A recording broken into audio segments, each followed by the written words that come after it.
आणि सिक्युरिटी गार्ड्सला माझी विनंती, आपण कृपा करून बाजूला सरका. आपण फोटो आणि व्हिडिओ शूटिंग अडवू नका. माननीय बाळासाहेब थोरात आणि आपल्या सर्वांचे नेते ठाकरे साहेब, सन्माननीय व्यासपीठ, 12 वाजल्यापासून तुम्ही इथं येऊन बसलेला आहात.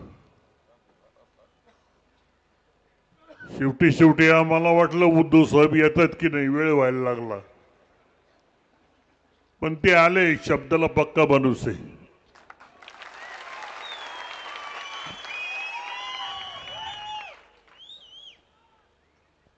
नेवाशाला साहेब आपण प्रथमच आलेला आहात. जिथं ज्ञानेश्वरांनी ज्ञानेश्वरी लिहिली त्या पवित्र अशा नगरीमध्ये आपण आयुष्यामध्ये प्रथमच आलात. आपलं स्वागत. या ठिकाणी निवडणूक चालू आहे. शंकरराव उभे आहेत. गेल्या 2-2.5 वर्षामध्ये साहेब शंकररावनी फार सोसलं, फार त्रास दिला त्याला या गव्हर्नमेंटने. नाबार्डची फाईल अडवून ठेवली. लोकांचं 6-6 महिने पेमेंट झालं नाही.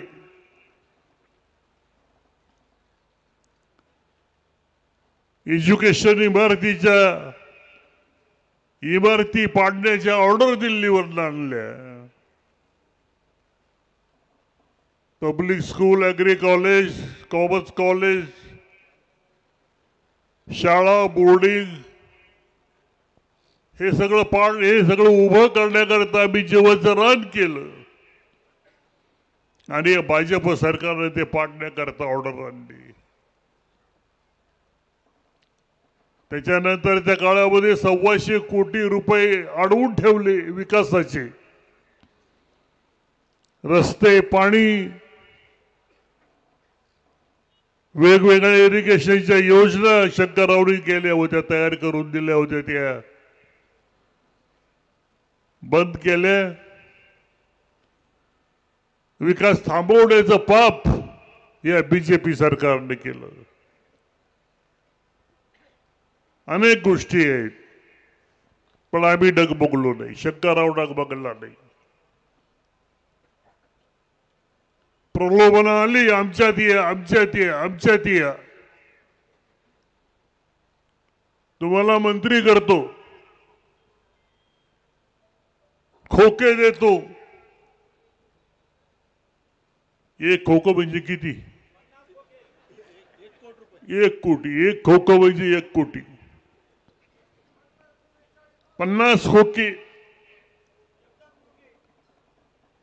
पण आम्ही गद्दार झालो नाही. शंकरराव गद्दार झाला नाही, होणारही नाही. आम्ही त्रास सहन करू. जनतेने त्रास सहन केला, पण साथ सोडणार नाही.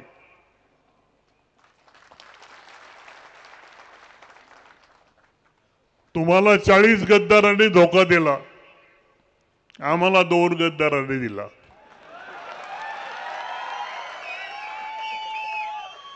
एका गद्दाराला कुठंतरी गोदावरीच्या काठा पडला होता, याला जिल्हा परिषदला नेला, त्याला अध्यक्ष केला.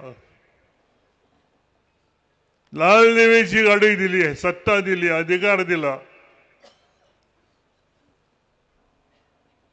तो सोडून गेला. दुसरा गद्दारे त्याच्या बोटाला धरलं, तालुक्यात फिरवलं, त्याला अध्यक्ष केलं तालुक्याचा, काँग्रेसचा. तेव्हा हे 2 गद्दार आज आमच्या विरुद्ध उभे आहेत. तेव्हा साहेब, तुमचं भाषण मी एकदा वर्तमानपत्रामध्ये वाचलं, ऐकलं, की मला मुख्यमंत्री पदाची स्वप्न पडत नाहीत. का नाही पडत? महाराष्ट्राची पडतात. महाराष्ट्राचं भलं होण्याकरता तुम्हाला मुख्यमंत्री व्हावंच लागेल.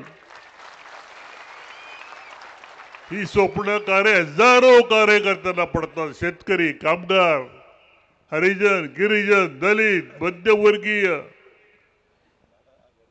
सर्वांना ही स्वप्न पडतात की उद्धवसाहेब मुख्यमंत्री झाले पाहिजे. आणि आपण व्हाल, आपल्या हातामध्ये महाराष्ट्र सुरक्षित राहील. तुमच्या भोवती आमच्या अशा अपेक्षा रेंगाळलेल्या आहेत. तेव्हा मी जास्त बोलत नाही. आपल्याला पुढं जायचं आहे.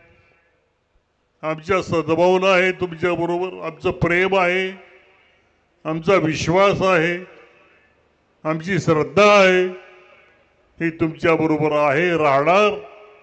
या पुढच्या काळामध्ये शंकररावला तुमच्या उटीमध्ये टाकलेलं आहे, त्याला जपा.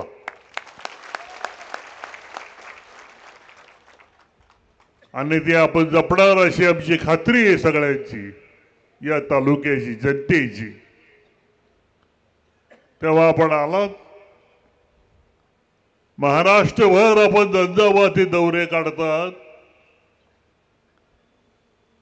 टीकेचे वार झेलतात, त्याला उत्तर देतात, जनतेमध्ये जातात.